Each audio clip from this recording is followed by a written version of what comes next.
আত্মা দুই দেহ ধরি অনন্য বিলাস রস আস্বাদন করি সেই দুই দেহ এবে আমার চৈতন্য গোসাই শুধু ভাব রস আস্বাদিতে দুয়ে হলো এক। নিতাই গৌর প্রেমানন্দে হরি বল হরি বল। মায়ের খুব আদরে, কিন্তু মেয়েগুলো হয় বাবাদের আদর, তাই না?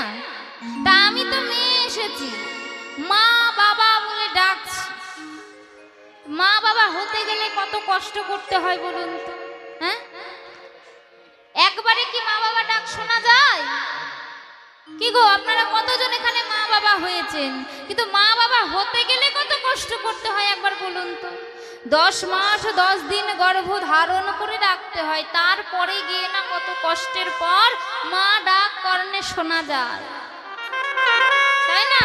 পিতা ডাক শোনা যায়। আর অদূর গ্রাম থেকে এসেছে একটা মেয়ে, আপনাদের মা মা বলে ডাকছে, বাবা বাবা বলে ডাকছে, আপনাদের একটু মায়া দয়া হচ্ছে না? হ্যাঁ, কি গো, আপনারা এত কঠোর হয়ে কি করে বসে আছে? মাঝে মধ্যে তো একটু হাসতেও হয়। না হয় ধরুন আমি দুটো কথা ভুলই বলে ফেললাম, দুটো কথা আমি ধরুন ভুল বলে ফেললাম, তখনও তো একটু কানে কানে কথা হবে, একটু হাসাহাসি হবে। কিন্তু দেখছি রাত বাড়ছে বলে মায়েদের চোখ ঢুলু ঢুলু, এনার্জি নেই। এমন করলে হয়? হরিব। তামা দেখুন, গৌর হরির এই রূপের বর্ণনা করছে আর বলছে রাধা কৃষ্ণ একাকৃতি হরিচন্দনে সাজিয়েছে। আমরা যেজন ভক্ত মানুষ আছি, যারা সকলে হরি কথা কৃষ্ণ কথা আস্বাদন করি, কীর্তন শুনতে ভালোবাসি, তারা অনেকেই জানি মা যে রাধা কৃষ্ণ দুই তনু একত্রিত হয়ে হয়েছে আমার গৌরাঙ্গ গোসাই। তাই বলছে এই রাধা কৃষ্ণ একাকৃতি রূপকে সাজিয়েছে, সেই যে কোন ভাগ্যবতী সে সাজিয়েছে। তা বলছে এ বাবা যেমন তেমন ভাবে সাজায়নি, আর যেমন তেমন ভাবে রাধাকৃষ্ণ মিলিত তনু একত্রিত হয়নি। হয়েছে কেমন করে? বলছে রাস বিলাসের পরিণতি রাধাকৃষ্ণ একাকৃতি, তাই না? তো এই ঘটনা একটু শুনতে গেলে আমাদের যেতে হবে বৃন্দাবনে। বৃন্দাবনে আমার ভগবান শ্রীকৃষ্ণ তার শ্রীমতী রাধারানীকে কাছে লয়ে বসে আছে। রাধারানীর মনের মধ্যে বড় ব্যথা, কত লাঞ্ছনা কত বঞ্জনা সহ্য করে মনে মনে চিন্তা করে যখন আমি বধূর কাছে যাব আমার মনের দুঃখের কথা আমি সব খুলে বলবো। কিন্তু যখন বাবা বধূর কাছে যায়, বধূর পরশপে প্রভুর পরশপে আমার রাধা রানী সকল কিছু ভুলে যায়, যেন তার অন্তর হতে সব জ্বালা দূরীভূত হয়ে যায়। তাই বাবা আজ কি হয়েছে, মনের সুখে বধূর কাছে এসে বধূর কোলে মাথা রেখে শ্রীমতী রাধা রানী আজ ঘুমিয়ে আছে। তো যখন ঘুমিয়ে আছে তখন গোবিন্দ মনে মনে চিন্তা করছে, রাধে আগত কলিযুগে যখন আমি গৌরাঙ্গ অবতারে অবতীর্ণ হব, সেই রূপ আজ সবার প্রথমে আমি তোমাকে দর্শন করাবো। হরি বল হরি বল হরি। সবার প্রথমে তোমাকে দর্শন করাবো।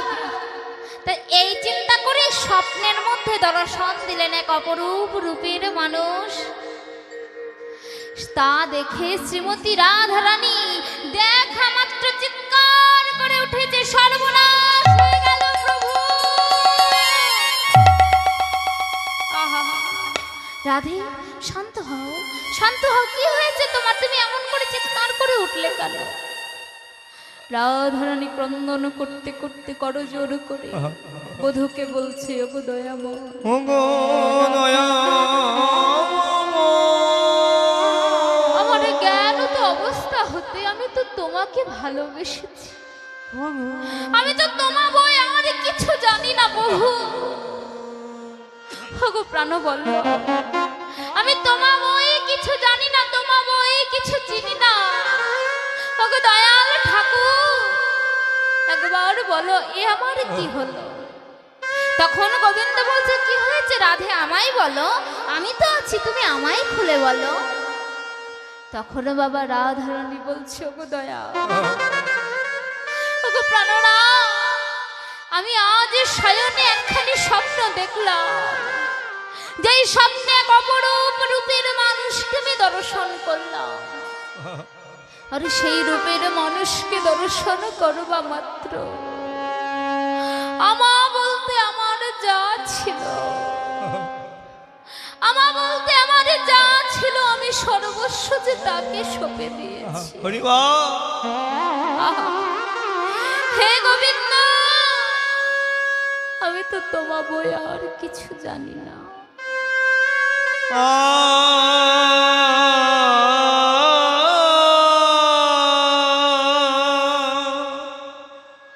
আমি তোমা বয়ার কিছু জানি না। বলছে আমি তো তোমা বই আর কিছু জানি না দয়া, তাহলে এ আমার কেন হলো? আমি তোমাকে ভালোবাসা সত্ত্বে আমি সেই রূপের মানুষকে দর্শন করে, সেই মহাপুরুষকে দেখে আমার নারীর নারীত্ব বলতে যা ছিল, আমি যে সর্বস্ব তার আতুল চরণে সঁপে দিই। অঝোর নয়নে কাঁদছে আমার রাধারানী, বধূকে বলছে, বলো না, তুমি কি জানো না দয়া, ইহ জগতে কোনো নারী এক পুরুষকে ভালোবাসা সত্ত্বেও যদি অন্য কোনো পুরুষের প্রতি আকৃষ্ট হয়, এই ত্রিজগতের সংসারে যে তাকে কলঙ্কিনী বলা হয়নি।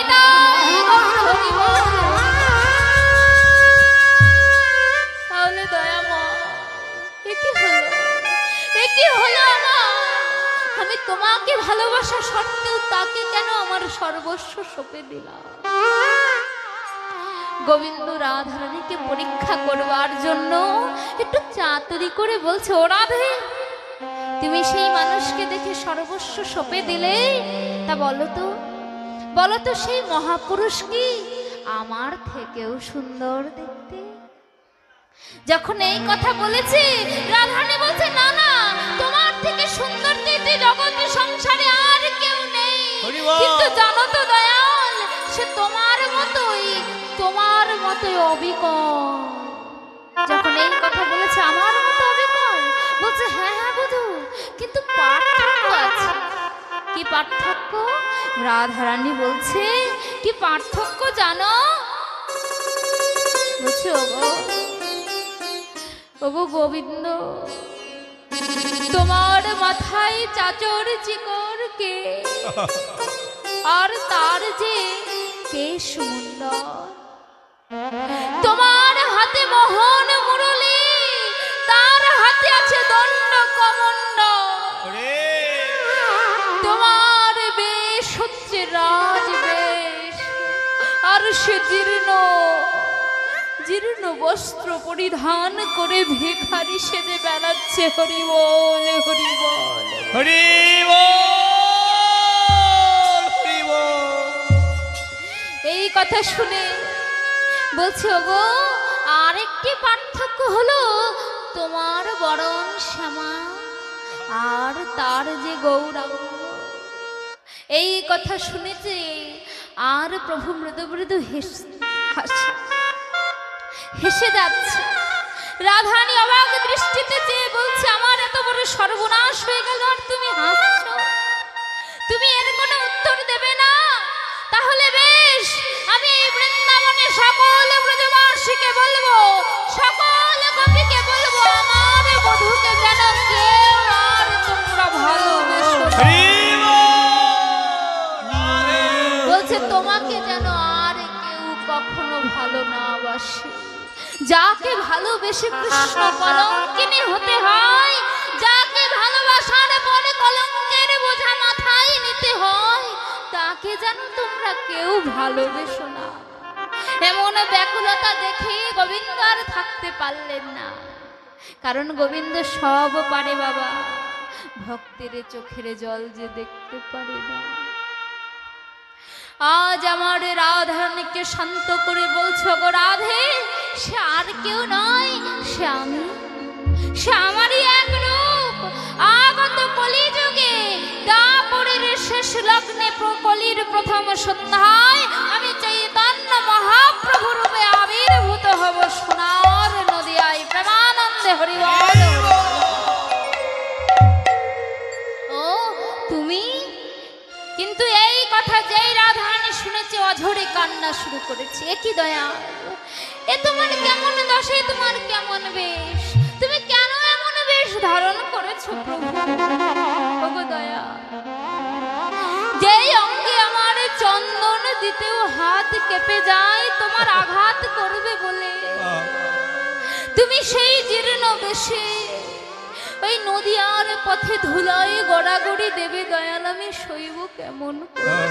আমি তো সইতে পারবো না। যখন রাধারানীকে দেখে দে বলছে, ওগো দয়াল ঠাকুর, ওগো দয়া,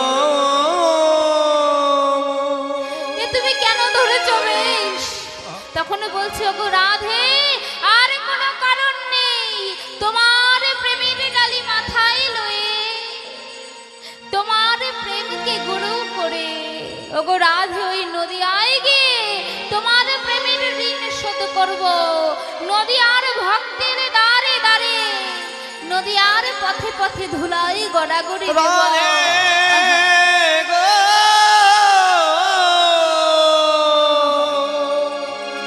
আমি তোমার প্রেমকে গুরু করি, আমি তোমার প্রেমকে গুরু করে ভাব কান্তি অঙ্গে ধরো, ভাব কান্তি অঙ্গে ধারণ করে ওগো রাধে ওই নদিয়ায় গিয়ে হইব নদিয়ায়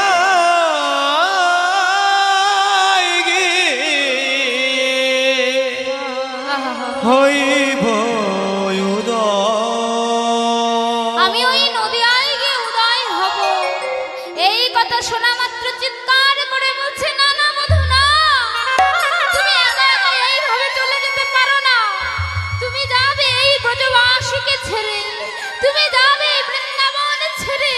তাহলে বলো বলো, তোমার এই ব্রজের দাসীকে কোথায় রেখে যাবে প্রাণ? বলো, আমি যে তোমাকে ছাড়া বাঁচতে পারি। হরি বল। গোবিন্দ বলছে, রাধে শোনো, মিন যেমন জল ছাড়া বাঁচে না। ও মায়েরা, মিন মানে কি জানো তো? জানো মিন মানে কি? মিন মানে হলো মাছ। ওগো, মাছকে যদি জল থেকে তুলে নেওয়া হয় কি হয় গো বাবা? মরে যায়, তাই না? এই দেহ থেকে প্রাণটি বিয়োগ হয়ে যায়। তা বলছে মিন যেমন জল ছাড়া বাঁচে না, মিনকে যদি জল থেকে আলাদা করা হয়, ছটপট করতে করতে দেহ থেকে প্রাণটি বিয়োগ হয়ে যায়। তদ্রূপ যদি রাধা রানীর কাছ থেকে গোবিন্দ ধনকে কেউ একবার আলাদা করে, তার ছটপট করতে করতে দেহ থেকে প্রাণটি বিয়োগ হয়ে যাবে। হরি বল, হরি বল। তাই রাধে, আমি তো যাব, আমার সাথে সাথে আমি তোমাকেও নিয়ে যাব। তখন রাধারানী বলছে, যদি নিয়ে যাও কেমন করে যাবে জানো? কেমন করে যাবে বলে, আমি তেজি কালবর করিব গধার তোমার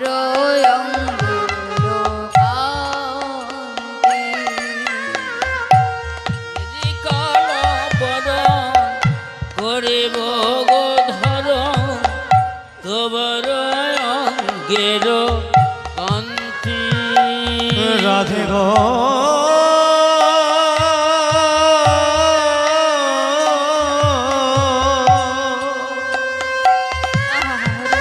প্রেমময়ী করুণাময়ী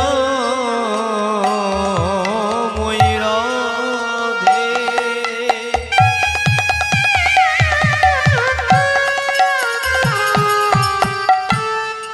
আমি তেজে কালো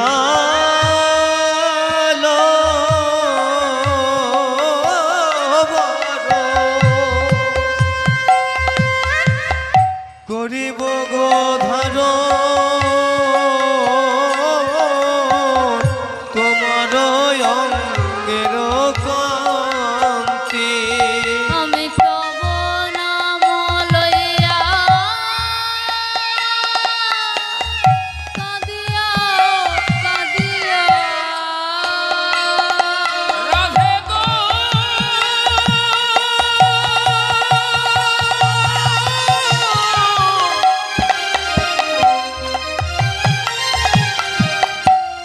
ও গো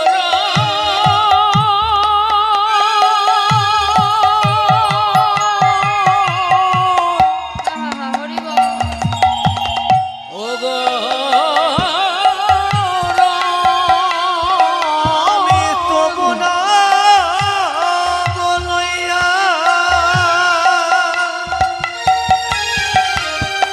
কাঁদিয়া কাঁদিয়া আমি তব নাম লইয়া কাঁদিয়া কাঁদিয়া অশ্রু জলে হব শান্তি অশ্রু জলে হব শান্তি আমি তব নাম লইয়া কাঁদিয়া কাঁদিয়া অসুজলে হব শান্তি অসুজলে হব শান্তি কেঁদে কেঁদে বেড়াইব আমি কেঁদে কেঁদে বেড়াইব কেঁদে কেঁদে রাধে কেঁদে কেঁদে বেড়াইব আমি ধুলাই গড়া গড়ি দেব কেঁদে কেঁদে বেড়াইব ওজরে ধলায় গোরা দুটিনি বলি নদী আর ওই পথে পথে রাধে হরিবল ধলায় নদী আর ওই পথে পথে ধলায় গোরা দুটিনি নদী আর ওই পথে পথে ধলায় গোরা দুটিনি আমি কেঁদে কেঁদে বেড়াইব পশু জলে হব শান্তি আমি অশ্রু জলে হব শান্তি যখন এই কথা শুনেছি অশ্রু জলে হব শান্তি আমি ধুলাই গড়াগড়ি দেব নদী আর পথে পথে কেঁদে বেড়াবো যেই বলেছে ওমা গোবিন্দ কাঁদবে রাধারানী কি সইতে পারে রাধারানী কি সইতে পারে পারে না রাধারানী কি করছে জানো রাধারানী কি করছে জানো রাধারানী গোবিন্দের চরণ দুটোকে জড়িয়ে ধরে বলছে না না বধূ আমি এমন করে তোমায় যেতে দেব না তোমার ওই কোমল অঙ্গে তুমি ধুলাই গড়াগড়ি দেবে সেই ধুলার বালুর ওপরে কত না কাঁকর আছে কত না কাঁটা আছে তোমার ওই অঙ্গে ক্ষত হবে আমি যে সইতে পারবো না দয়া আমি যে সইতে পারবো না যখন এই কথা বলেছে গোবিন্দ বলছে কিন্তু কিন্তু রাধে আমায় যে যেতে হবে রাধারানী বলছে বেশ তবে একটা কাজ করো দয়াল তুমি আমায় যখন নিয়ে যাবে কেমন করে যাবে জানো রাধারানী বলছে ওগো বলি তুমি আমায় ওপরে রাখিও তুমি ভেতরে থাকিও নদিয়াই যায় যাবে তুমি উপরে থাকিও হরি বল, হরি বল।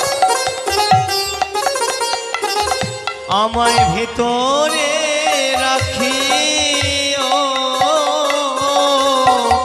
নদিয়ায় যাইবে তুমি উপরে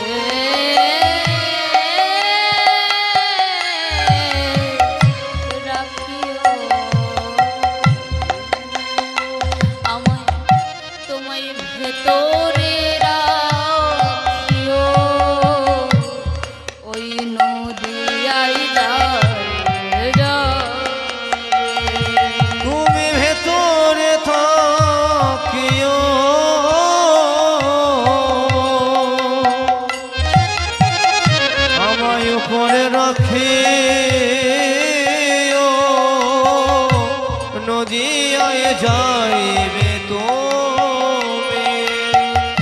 বলছে যখন তুমি নদিয়ায় যাবে আমায় ওপরে রেখো আর তুমি ভেতরে থেকো। কেন জানো দয়াল, কেন বলছি? কারণ তোমার অঙ্গে ধুলা লাগবে না গো।